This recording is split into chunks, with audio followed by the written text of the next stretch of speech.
From the Book of Hymns, number 16, X, 14-XI, 2, from the Dead Sea Scrolls.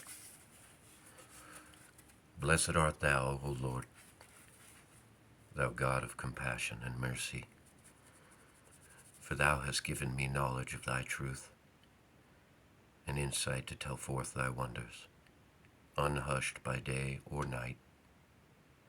For thy mercy I hope, in thy great goodness I trust, for on thy truth I have leaned.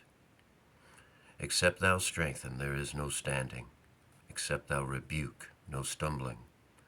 No affliction but thou hast foreknown it, no salvation but by thy will. For so, mine own part, now that I know the truth, now that I look on thy glory, I too will tell forth thy wonders, now that I understand them. I will wait on thy mercy and upon thine abundant compassion, and for thy pardon hope. For thou it is did shape my frame, and thou it is did determine my being, according to thy will.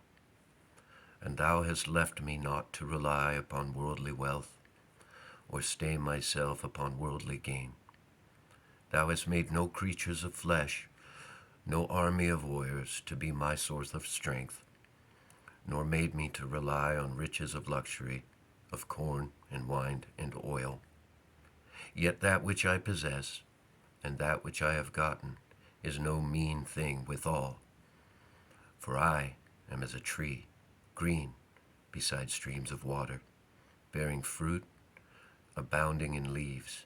For thou hast created plants for the service of man, and all things that spring from the earth, that he may be fed in abundance. And to them that acknowledge thy truth thou hast also given insight, to divine thy wondrous works, and to tell forth thy glory, according to their knowledge, learning each from each. So hast thou given abundance to thy servant, the son of thine handmaid, and hast richly endowed him with knowledge of thy truth. And to the meed of his knowledge he too will rehearse thy glory. Thy servant has learned to abhor all worldly wealth and gain, and in luxurious riches his soul has no delight. Nay, in thy covenant does my heart rejoice, and in thine truth my soul exults. I bring my tongue to full flower, and my heart is exposed to a spring unfailing. And upon the strength of heaven I place my reliance, and I bear not blighted fruit, which withers while still in blossom, ere that it come to flower. Howbeit, when I hear how thou judgest even thine angels so mighty in strength, how that thou arrangest even the holy host, my heart is sorely racked, and my loins are all a-quake.